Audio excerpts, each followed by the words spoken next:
Buenas noches a todos. Y vamos a buscar en el Evangelio de Lucas esta tarde. Evangelio de Lucas. Y en capítulo 16, y mientras vamos buscando Lucas, capítulo 16, de verdad lo que Ismael ha leído a comenzar y a esta reunión tiene que ver con esta tarde, ¿no? Que la perseverancia es importante, pero también es importante que esforzarnos en la vida cristiana. Y desde que hay momentos legítimos en que debemos esforzarnos. Unos ejemplos de esforzarnos sería en los estudios, por ejemplo, ¿no? Queremos que nuestros hijos se esfuerzan, ¿no? Se esfuercen en sus estudios. En un deporte, en una competición, o de trabajo para proveer por la familia, ¿no? Es legítimo de esforzarnos en estas cosas, y seguramente hay otras cosas también. Hay muchos estudios sobre cómo motivar a personas para un mayor rendimiento. Y fácilmente podemos ir a cualquier tienda de libros, librerías, y ver un montón de libros, ¿no? de cómo podemos sacar la mayor, ¿no? rendimiento de nuestras vidas. Incluso podemos llegar a extremos extraordinarios para conseguir lo que queremos. Sin embargo, a veces somos espectadores en muchos asuntos de la vida y nos falta la motivación para esforzarnos. Vivimos como si fuéramos los espectadores de un evento deportivo o un teatro a veces. Quedamos sentados y nos disfrutamos el evento sin esforzarnos. Y dejamos que los otros lo hacen, ¿no? Lo que no somos dispuestos a hacer. Pues Lucas, capítulo 16, y vamos a leer los versículos 16 y 17. Y esos versículos nos animan a no ser espectadores pasivos en el reino de Dios. Dicen Lucas 16 y 17. La ley y los profetas eran hasta Juan. Desde entonces el reino de Dios es anunciado y todos se esfuerzan por entrar en él. Pero más fácil es que pasen el cielo y la tierra que se frustre una tilde de la ley. Y esos versículos nos enseñan acerca de la relación entre el Antiguo Testamento y el Nuevo Testamento. Realmente son versículos sorprendentemente claves en este sentido, que vemos la relación entre la ley y el Evangelio. Nos enseña que el propósito de la ley y los profetas, e incluso todo el Evangelio,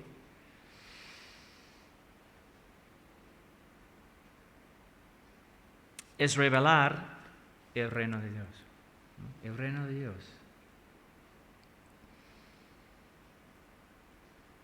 La esperanza mayor de los santos del Antiguo Testamento y del Nuevo Testamento es el reino de Dios. La segunda venida de Cristo es cuando Cristo establezca y establecerá su reino eterno. Y esa es nuestra gran esperanza. ¿No? Apocalipsis 11, versículo 15, si quieres buscarlo, Apocalipsis 11, versículo 15, dice lo siguiente. Apocalipsis 11, versículo 15. el séptimo ángel tocó la trompeta y hubo grandes voces en el cielo que decían: los reinos del mundo han venido a ser de nuestro Señor y de su Cristo, y Él reinará por los siglos de los siglos. Este versículo describe el cumplimiento de la llegada del reino de Dios en su plenitud, por lo cual es todo lo que esperamos, es todo lo que esperamos. Vemos la esperanza de los santos del Antiguo Testamento en la venida del reino de Dios, por ejemplo, en el testimonio de Simeón, en Lucas, capítulo 2, versículos 9 y 32. Cuando tiene el niño Jesús en sus brazos, dice: ahora, Señor, Lucas 2, 29 y 32, ahora, Señor, despides a tu siervo en paz, conforme a tu palabra, porque han visto mis ojos tu salvación, la cual has preparado en presencia de todos los pueblos, luz para revelación a los gentiles y gloria de tu pueblo Israel. Y muchas veces, si pensamos en el Antiguo Testamento, los profetas hablaban del reino venidero. A veces usan otras palabras, por ejemplo, la nueva tierra, nuevos cielos. Pero tenéis esperanza. Los discípulos tenían la esperanza del reino venidero. Cuando preguntaron al Señor en Hechos 1:6, que conocemos, entonces los que se habían reunido le preguntaron, diciendo: Señor, ¿restaurarás el reino de Israel en este tiempo? ¿Qué tienes de esperanza del reino de Dios? Juan el Bautista predicó sobre la venida del rey davídico. Cuando Jesús vino, predicaba que el reino de Dios se había acercado. En Marcos 1, 14, 15, si quieres buscarlo, Marcos 1, 14, 15 dice lo siguiente: después que Juan fue encarcelado, Jesús vino a Galilea predicando el evangelio del reino de Dios, diciendo: el tiempo se ha cumplido y el reino de Dios se ha acercado. Arrepentíos y creed en el evangelio. Vale, con esto en mente, escuchamos de nuevo Lucas 16, 16 a 17. Jesús dijo: la ley y los profetas eran hasta Juan. Desde entonces el reino de Dios es anunciado, y todos se esfuerzan para entrar en él. Por más fácil es que pasen el cielo y la tierra, que se frustre una tilde de la ley. Y para entender las palabras, y todos se esfuerzan por entrar en él, tenemos que entender que Jesús no está diciendo que entramos en el reino de Dios por obras. No está diciendo esto, porque sabemos por las Escrituras que es por la gracia. Más bien hace una comparación entre la actitud de los fariseos, quienes estaban escuchándole en este momento, y los que realmente son salvos en Cristo. Los fariseos amaban el dinero y el prestigio de la religión. Justo antes de versículo 16, en Lucas 16, los versículos 14 y 15, escucha lo que dice. Dice que, y oían, porque Jesús está contando parábolas, y oían también todas estas cosas los fariseos, que eran avaros. Amaban el dinero, y se burlaban de él. Entonces Jesús les dijo: vosotros sois los que os justificáis a vosotros mismos delante de los hombres, mas Dios conoce vuestros corazones, porque no lo que los hombres tienen por sublime delante de Dios.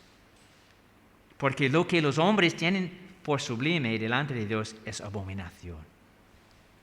Los fariseos tenían un pie en el mundo y un pie en la sinagoga.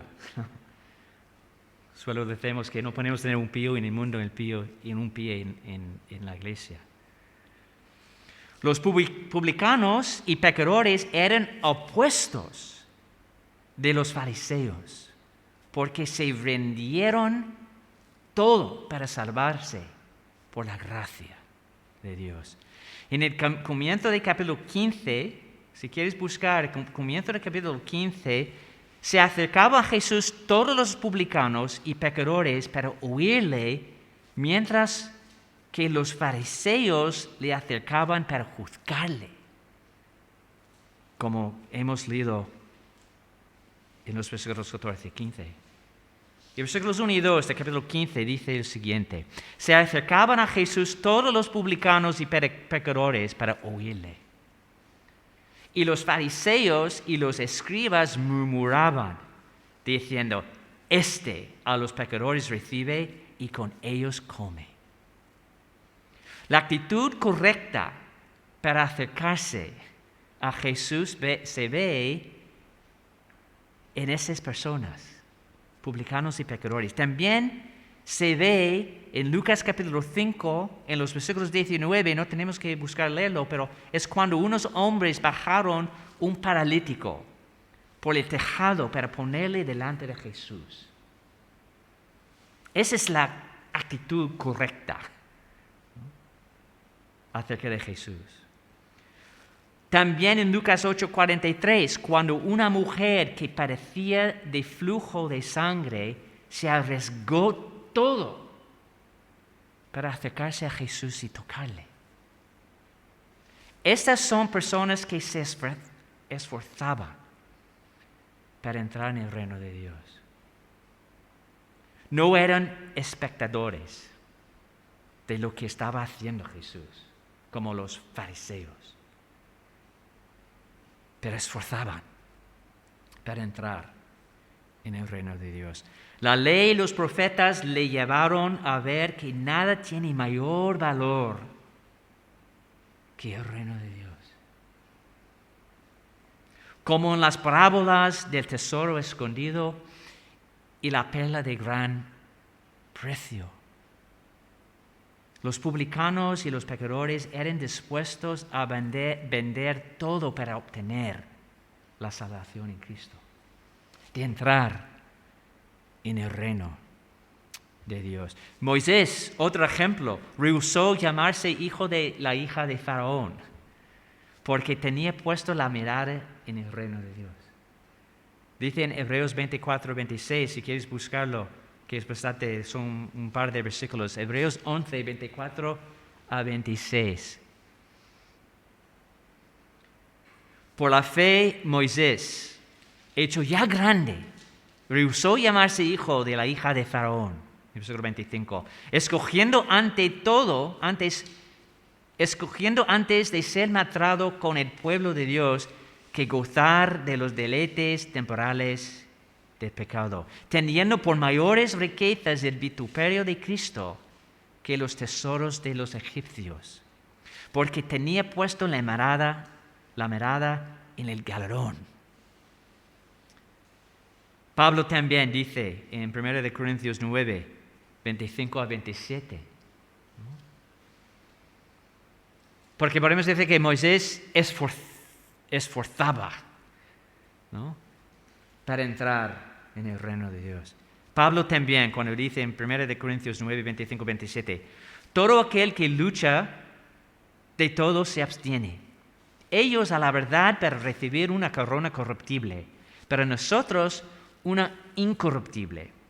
Así que yo de esta manera corro, no como la aventura, de esta manera peleo, no como quien golpea el aire, sino que golpeo mi cuerpo y lo pongo en servidumbre, no sea que habiendo sido heraldo para otros, yo mismo venga a ser eliminado. Tenemos el testimonio de un misionero, Jim Elliot, que dijo: no es ningún necio el que entrega lo que no puede guardar para ganar lo que no puede perder. Y como dice Jonathan Edwards, en una de sus resoluciones, debemos esforzarnos para obtener toda la felicidad que hay en la vida venidera. El versículo 15, otra vez en Lucas 16, Jesús dice a los fariseos: vosotros sois los que os justificáis a vosotros mismos delante de los hombres, mas Dios conoce vuestros corazones. Todos los que entran en el reino de Dios por la gracia de Dios y la sangre de Cristo, lo entran bajo la convicción de que merece la pena sufrir por Él.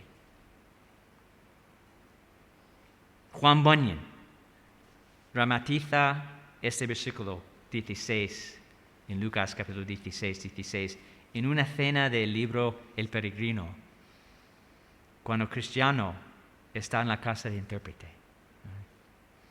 Y ese es un libro que da una similitud, ¿no?, de la vida cristiana. Y Cristiano está en la casa de intérprete. Y dice el siguiente: enseguida llevó a Cristiano a un sitio muy delicioso, donde había un soberbio y bellísimo palacio, en cuya azotea había algunas personas vestidas de oro y a cuya puerta vio una gran muchedumbre de hombres, muy deseosos, al parecer, de entrar, pero que no se atrevían. Vio también a poca distancia de la puerta un hombre sentado en una mesa con un libro y recado de escribir, y tenía el encargo de ir apuntando los nombres de los que entraban. Además, vio en el portal muchos hombres armados para guardar la entrada, resueltos a hacer todo el daño posible a los que intentasen entrar. Mucho sorprendido es esto a Cristiano, pero su asombro subió de punto al observar que mientras todos retrocedían por medio de los hombres armados, uno que llevaba retratada en su semblante la intrepidez se acercó al que estaba sentado a la mesa diciendo: apunte usted mi nombre. Y luego desenvainando su espada y con la cabeza resguardada por un yelmo, acometió por medio de los que estaban puestos en armas. Y a pesar de la furia infernal con que se lanzaron sobre él, empezó a repartir denodadamente tajos y golpes. Su intrepidez fue tal que, aunque herido y habiendo derribado a muchos que se esforzaban desesperadamente por detenerle, se abrió paso y penetró en el palacio, a tiempo que los que habían presentado la lucha desde la azotea le vitoreaban diciendo: entrad, entrad, y lográis la gloria eterna. Después de lo cual le recibieron gozosos en su compañía y le vistieron con vestidores resplandecientes semejantes a los suyos. Dios no quiere que nos quedamos cómodos en este mundo. Dios no está contento que nuestra vida cristiana consiste de ir a la iglesia los domingos y nada más. Este mundo no es nuestro hogar. Que el galardón de ser recibidos en el reino de Dios como siervos fieles sea nuestra motivación para esforzarnos hasta que Jesús establezca su reino en su plenitud. Que dejemos al lado toda preocupación que nos distrae y anhelemos su venida con ganas, esforzándonos por su gracia para entrar en el reino de Dios. Que el Señor bendiga su palabra y que el Señor bendiga su iglesia esta tarde. Amén.